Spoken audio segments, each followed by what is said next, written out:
right, everybody, we are back today to do a review on another Seesii tool product, and this looks like it's going to be a good one. It is a cordless transfer pump. This is 21 volt, comes with 2 batteries, 760 gallons per hour flow rate, 65-foot lift. Most pumps you find about 25-foot max lift. So that's pretty impressive. We're going to see what it does. 3/4 GHT threaded connection. Like it says, rechargeable batteries. Lightweight and portable. It saves time and effort. It is a little handheld liquid transfer pump. Now I have opened it and charged the batteries, but that's it. Now I stuck them right back in these boxes, and that's what comes in here. It comes with 2 4,000 milliamp an hour lithium ion batteries. They have an onboard battery detector. So we got 2 of those. Comes with this tool. If y'all watched the previous video with the cultivator, these are the same batteries. So there's the little ticket there. The more Seesii products you get with the same batteries, you build your battery bank. You know how we always talk about that. So in this little box right here comes your charger, okay? And it plugs in. Let's get it over where you can see it. If you'll see, it's got a spot right here. Easy peasy. Plugs in. Like I say, you got your onboard, and then it's got a light built into it that will show red, green when it's charged, when it's not. So we got that out. Let's lay that aside. Also comes with a bag of fittings. Now, you can set yours up however you want to. It comes with a stainless screen. It comes with 2 fittings, 3/4 on both sides, just a coupler, close coupler. And then it also comes with 2 fittings, 3/4 barb to 3/4. Comes with 4 clamps. The one thing it does not come with is hose, all right? You have to supply your own hose. Now, I bought some clear liquid transfer hose in 3/4. I am gonna say with any motor, whether it's on a pump or any kind of power supply, anything a motor, if it's a driven equipment, whatever. If it's designed, whatever it's designed for, try to stay as close as you can to that. This pump right here is designed for 3/4 in and out, okay? So try to stay as close as you can. You know, your fitting is gonna neck down just a little bit, but try to stay as close to 3/4 as you can on the inlet and the outlet. That way you don't put a restriction on it. If you put a restriction, it increases the pressure, and pressure increases the load. Then it takes life away from your motor and also takes life away from your battery, okay? So this is the little old pump. Weighs absolutely nothing. Got a switch here on the top, turn it off and on. You got an arrow, shows you the direction of flow. You got an inlet and an outlet. They're both 3/4. And little handheld. And the battery, I do like it has actually a cover. You slide your battery in, then you put a cover on it. If it's raining, you're in wet conditions, it's a pump. It's a transfer pump for liquid. You may get some splashback. It'll keep it off your battery and connection, so that's good. So all we got left now is to plumb it up and start trying a few things out. So I'm not gonna bore y'all with hooking the hoses and stuff up, because like I say, you're gonna have to do it your way. They're not supplied with hoses, so whatever hoses you want, you can put regular fittings on here and hook water hose to it. I just advise that you try to stay with a 3/4 water hose. That way, and make sure also that you don't use like a lay flat hose. On the suction side, make sure for sure that it is stiff enough that it won't suck together. Because when you start drawing a vacuum, a lot of hoses are soft enough that they'll suck together, and then you'll cut your suction off. So we're gonna put this thing together, and then we'll be back, and we're gonna try this baby out and see what she does.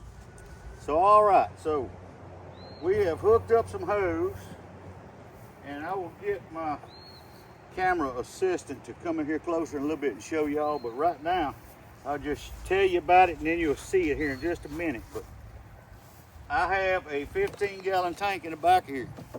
It was an old tank, don't have a pump on it.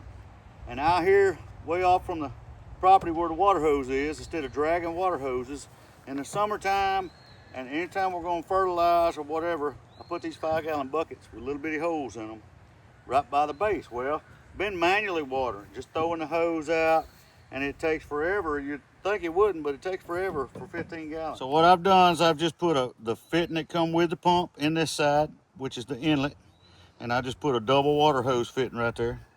And this is just a standard water hose I put from my tank with a little valve right there. That's what I always run. So it goes into my inlet on the pump. Then on the outlet, I put 3/4, just a transfer pump hose. And this is where my water hose did run out manually. But now, instead of having to manually do it, it's gonna make it a whole lot better.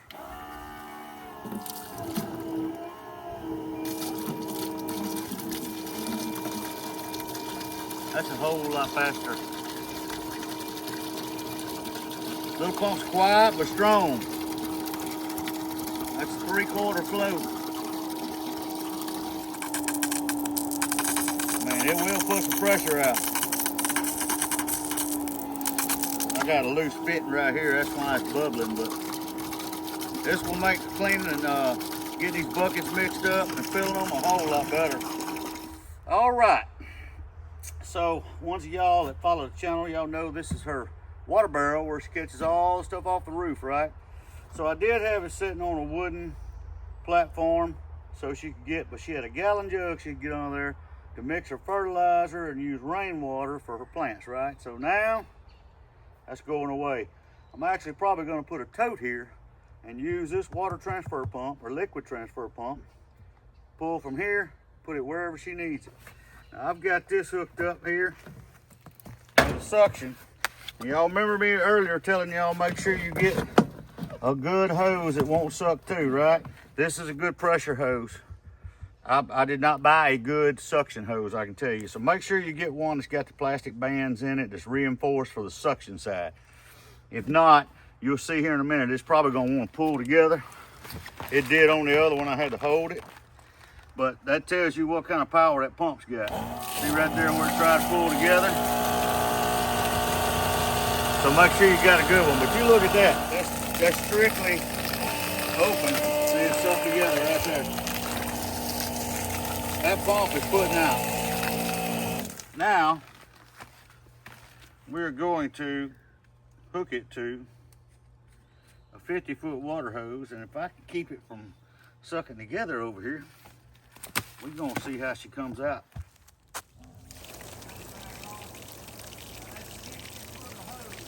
That's 60 foot of hose, guys. That's a long ways to travel to push water. He said that's a long ways to travel to push water. Little pump's got plenty of power, plenty of volume. Says it moves. I will look again, but it's like 540 gallons in 42 minutes. That's a lot of water. A tote, full-size tote is 330 gallons. And it won't take long to let it be over. All right, I got a whole contraption set up here.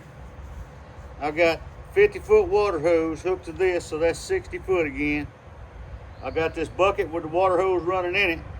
We're gonna take the transfer pump, we're gonna suck it out of the bucket. I'm gonna go get on top of the house. Lippy's gonna hand me the water hose, and I'm going up to the very top, which on this house is roughly around 18, 19 foot. So at that, we'll see at least 18 foot of lift. Like I say, I ain't got 65, but we're gonna try that and see what it does. 20, 22 foot at least, maybe 25. So now we're gonna get the camera assistant to turn the pump on. Let's see what she does.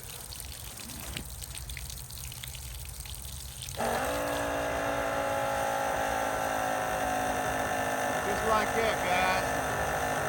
We got water. have no doubt that it would do 65-foot lift.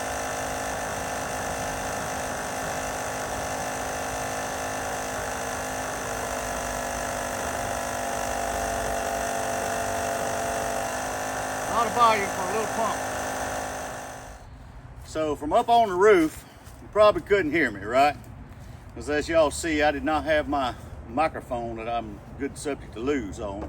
But what I was saying is it may not be 65 feet, but with as much flow, and you see me putting a finger on it and pressurizing, and it'll shoot 30 foot out there, I have no doubts that it'll reach 65-foot lift. You can also, this was a liquid transfer pump now. It will do any liquids other than a flammable like gasoline, okay? Gasoline, paint thinners, anything that a spark will ignite. You're not supposed to run it, but you can do diesel. It's diesel transfer pump. So you'd have to, if you were gonna go back and forth from diesel to water, you just have to wash, run it through a bucket of soapy water, clean it out, clean your hoses out, or either have a separate set of hoses. Set it up how it was convenient for you. Put it in a boat as a emergency. Throw it in your compartment. Have it out there. If your live well pump goes out, if your bilge pump quits, you got it. It's ready, it's handy. Battery's already in it, sitting there. Throw your hoses where they need to be. Put the water where you want it. Now, we've been using this 2 or 3 different applications, pump out of water. It ain't even come off of 4 bars yet. That's the battery that's in it. Comes with 2 batteries, charger. Also a good thing for people up north that have homes with basements, we see now it does have the lift capabilities. So if you do have a sump pump in, say the sump pump went out, or if you don't have one for emergency uses, you throw this in the bottom, run your water hose up and out, flip it on and go. Pull it out of the basement, all good. Get done, rinse it out, put it back in the compartment, store it for the next use, whatever it is. Swimming pools, hot tubs. There's so many uses that you could use a portable transfer pump like this for. So guys, go over and check them out. We'll put the description in the link in the description. And Seesii, another great tool, done a great job. Y'all go over and check Seesii out. See what all they got. If you need a pump, go buy one. We appreciate it.